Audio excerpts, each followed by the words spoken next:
Assalamualaikum warahmatullahi wabarakatuh. Sudahkah Anda menanam hari ini? Ingat menanamnya secara organik. Punya sayuran sisa, kemudian buah sisa, sebaiknya tuh dibikin kompos atau dibikin POC, pupuk organik cair. Kalau zaman dulu mungkin kita langsung jawabannya untuk bikin kompos. Bikin POC, pupuk organik cair. Kalau sekarang rekomendasinya bikin kompos. Bikin kompos saja. Nanti tambahannya bisa sekam, serutan kayu, atau limbah-limbah rumput, ya, daun-daun kering, potongan-potongan rumput, sisa tanaman. Itu seperti itu. Kenapa rekomendasi sekarang itu dikomposkan saja? Kecil, bro. Mini baby mentimun. Bismillah. Alhamdulillah. Alhamdulillah ya Allah, Sang Maha Pemberi rezeki dari kebun timun organik.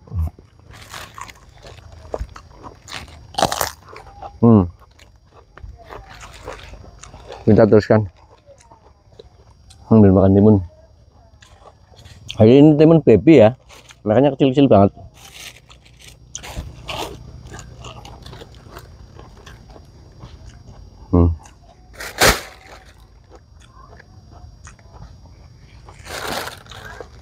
Banyak buahnya,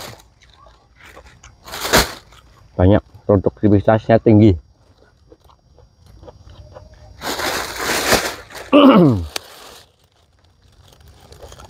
Ini masih untuk konsumsi sendiri saja, belum dijual karena nanamnya baru sedikit, belum banyak. Paling gede segini nih. Ini kalau dibawa pasar ini pada suka nih, karena per kilonya isinya banyak banget.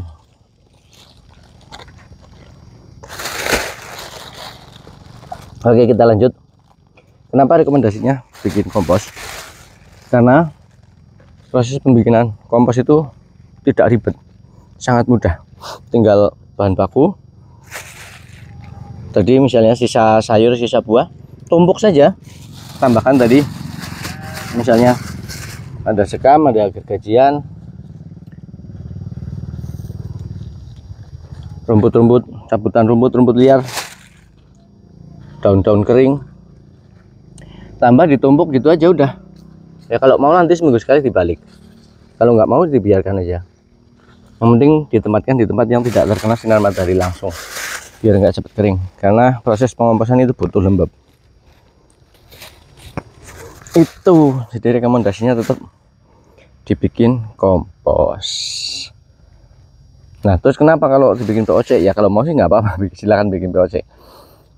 Kalau bikin POC itu kan butuh wadah, ya, kemudian butuh tempatnya tidak kena sinar matahari langsung, bukan di luar ruangan gitu ya. Kemudian nanti butuh pengolahan, pengadukan, wadahnya juga yang bagus, yang tertutup rapat, yang tidak tembus cahaya. Malah kalau menurut saya itu ribet sih kalau bikin POC sekarang ya. Sekarang, kalau dulu ya kita selalu bikin seperti itu, kalau sekarang enggak. Kemudian hasilnya sudah ada di video sebelumnya, sudah ada kok, sudah kita jelaskan. Hasilnya POC itu kita tidak uji lab, jadi kita tidak tahu kandungannya itu apa. Kemudian itu kandungannya itu aman apa tidak buat tanaman. Beda dengan kompos. Kompos walaupun kita tidak tahu kandungannya, yang jelas itu sudah mengikuti proses alam.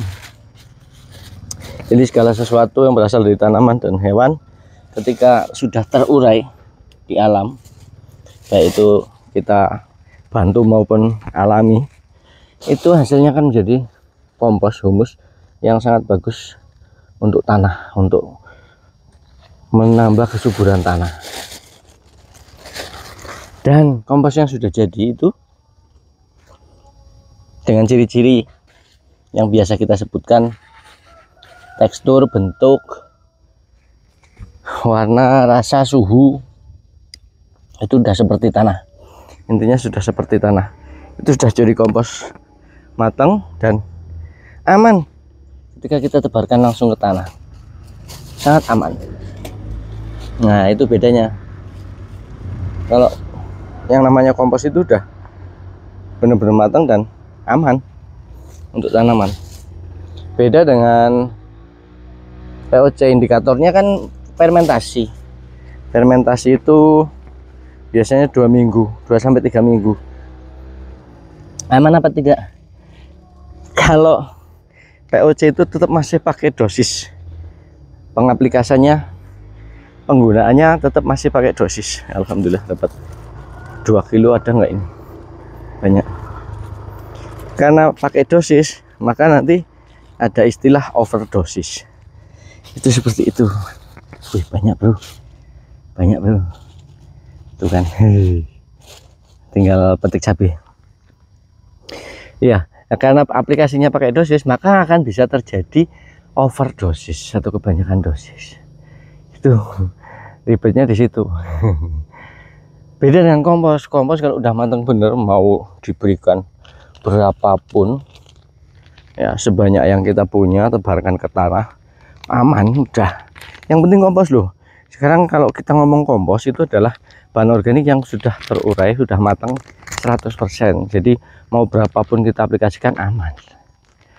Itu bedanya seperti itu. Dan kompos itu nanti kandungan mikroorganismenya itu aerob mikroorganisme yang hidup di lingkungan yang membutuhkan udara. Kalau POC itu anaerob, tidak ada anaerob, tidak ada udara. Sedangkan tanaman kita, sayuran itu aerob. Jadi cocok nanti kompos, mikroorganisme yang ada di dalam kompos ketika kita aplikasikan ke tanah itu cocok membawa mikroorganisme yang sama-sama aerob di lingkungan yang aerob. Itu seperti itu. Jadi tidak membutuhkan apa namanya, adaptasi lagi. Nah, itu beberapa hal rekomendasi ketika kita memiliki bahan pembuat kompos berupa sayuran, sisa sayur ya, sisa buah, kulit buah, limbah dapur, sisa nasi, itu seperti itu. Jadi menurut saya mending dibuat kompos daripada dibuat POC. Dari segi aplikasi, kalau POC itu kan mesti dicampur air, disemprotkan ya, atau dikocorkan. Kalau kompos langsung ditebar saja, entah itu menumpuk, entah itu disebar, nanti lama-lama dia akan nyebar sendiri. Nah itu. Kemudian dari segi mikroorganisme tadi yang seperti tadi, kalau POC itu dia membawa mikroorganisme masuk, nanti mikroorganisme bekerja di tanah. Tapi kalau di tanahnya tidak ada bahan organik, mikroorganismenya dorman lagi. Beda dengan kompos. Kalau kompos itu sudah membawa mikroorganisme masuk ke tanah, sudah ada bahan organiknya, sehingga mikroorganisme tetap bisa bekerja karena dia sudah ada apa namanya, ada bahan yang bisa diolah, yaitu kompos. Nah, itu beberapa alasan, beberapa faktor yang membuat kita merekomendasikan bahan-bahan organik itu kita komposkan saja daripada dibuat pupuk organik cair. Itu seperti itu. Nah, ini udah kita petik yang merah-merah saja, yang merah-merah saja bro, karena yang hijau biarkan dulu menjadi merah. Itu tadi timun, sini cabai, cabai rawit, cabai itunya, oh cabai apa ini namanya, kecil, rawit hijau kecil. Cabai yang biasa ini masih ada yang busuk buah, karena ini di sini masih rimbun. sinar matahari kurang masuk. Kita lanjutkan petik cabai. Dan ini timunnya itu kan. Jadi kita punya sayurnya, sayur kangkung. Ini kangkungnya nanti tinggal petik. Kita mau bikin pecel nanti. Ada timun, ada kangkung, ada cabai. Tinggal bikin pecel aja. Bikin pecel, bro. Oke, demikian tadi sedikit tentang rekomendasi buat kompos apa buat POC saja. Semoga ada manfaatnya. Terima kasih sudah nonton. Assalamualaikum warahmatullahi wabarakatuh. Kita lanjut berkebun dulu, bro.